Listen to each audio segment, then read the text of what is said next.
হেই viewers, আসসালামু আলাইকুম। It's me উন্নত। Welcome to my video. আজকে আমি আপনাদের সাথে আছি উন্নত। পুরো ভিডিওটা না টেনে দেখার অনুরোধ রইল। আপনারা আমার এর 6 দিন আগে যে ভিডিওটা দেখেছিলেন কোয়েল পাখির ভিডিও, তো এই বাচ্চাগুলো আমি আপনার গুলিস্তান থেকে নিয়ে আসি কিনে। তো বাচ্চাগুলো প্রায় খুবই ছোট ছিল, যে বাচ্চার দাম ছিল প্রায় আপনার 35 টাকা করে। তাহলে ভাবা যায় কতটা ছোট ছিল সেই বাচ্চাগুলা। তো বাচ্চাগুলোর বয়স ছিল হয়তো আপনার 10 দিন হইব, এরকম বয়স ছিল। আমি কি করি, ওদের সুন্দর করে যত্ন নেই। যদিও আমি গ্রামে চলে যাই, তারপর গ্রাম থেকে এসে দেখি যে বাচ্চাগুলা মানে কতটা বড় হয়ে গেছে ভাবা যায়। মানে 5 দিন 6 দিনের ব্যবধানে মাশাল্লাহ অনেকটাই বড় হয়ে গেছে। এই বাচ্চা আপনার আর 10 দিন পরই আপনার মাশাল্লাহ আলহামদুলিল্লাহ 10 দিন পরই এগুলো আপনার ডিমে এসে পড়বো, ডিম পারবো। যদি যত্ন আপনি যদি ভালো করে করি, পরিচর্যা যদি আমি ভালো করে করি, তাহলে কিছুদিনের ভিতরেই তারা ডিম পারবে। আর আমি তাদের ডিমের জন্যই নিয়ে আসি। আপনারা দেখেছিলেন যে এর আগে যে আপনার 5টা কোয়েল পাখি ছিল, সে 5টা ডিম পারতো। তো একটা কোয়েল পাখি প্যারালাইজ হয়ে গেছে, প্যারালাইজ হয়ে যাওয়ার পর তারপরে আর রাখিনি এখানে।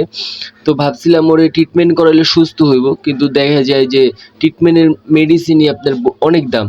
যেই মেডিসিন কোয়েল পাখি 35 টাকা হলে কোয়েল পাখি পাওয়া যায়, আর মেডিসিনের দাম দেখা যায় যে অনেক বেশি। তো সেই ক্ষেত্রে আমি আর মেডিসিন কিনি নি।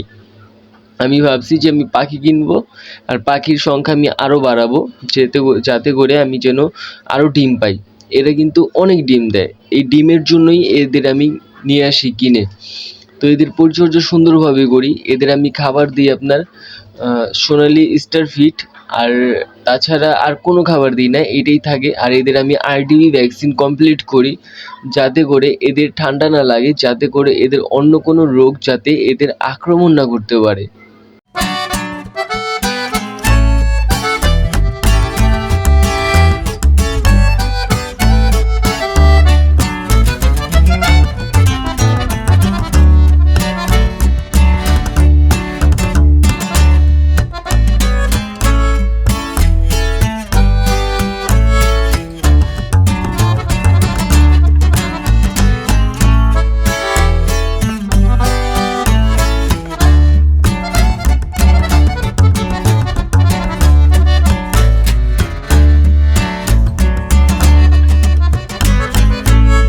সো আমরা জানি এখন শীতের দিন, আর শীতের দিন কিন্তু কোয়েল পাখিদের একটু সেভ রাখার চেষ্টা করবেন, যাতে করে এদের ভাইরাস না আক্রমণ করতে পারে, এদের যাতে করে ঠান্ডা না আক্রমণ করতে পারে। আর আমার বাচ্চাগুলো যেহেতু ছোট ছিল, এর জন্য এদের আমি আপনার আমাদের বাসায় আগুনের যে তাপগুলা থাকে, সে তাপগুলো এদের আশেপাশে রাখার চেষ্টা করছি। আপনার রোদ্রে নেওয়ার চেষ্টা করছি, তারপরে আপনার ওই যে নরম তুলা বা কোনো কিছু খাঁচার উপরে দিয়ে রাখার চেষ্টা করছি, যাতে করে ঠান্ডা না লাগে এদের। আর ছোট এগুলা ছিল আমার ফার্মিং মুরগি, তো এগুলা বড় হয়ে গেছে, এগুলো নিয়ে নতুন ভিডিও করব ইনশাল্লাহ। আর এটা ছিল আমার কবুতর, যে কবুতর সে আবার নতুন করে ডিম নিয়ে বসছে বাচ্চা ফুটানোর জন্য। এর আগের বাচ্চাগুলো নষ্ট হয়ে গেছে, তো ইনশাল্লাহ এবার আশা করতেছি যে এবার তার বাচ্চা ফুটবে। এদের পরিচর্যা বেশি একটা করি না আমি কবুতরের, কারণ কবুতর বেশি একটা পরিচর্যা করতে হয় না, এদের যা দিই তাই খায় এরা। এদের রোগ ব্যারাম আমি এদের কোনোদিনও 4 বছরের ভিতরে আমি কোনোদিনও এদের ভ্যাকসিন করিনি। কিন্তু মুরগির ক্ষেত্রে করতে হয়, মুরগির রোগ ক্ষমতা একটু কম।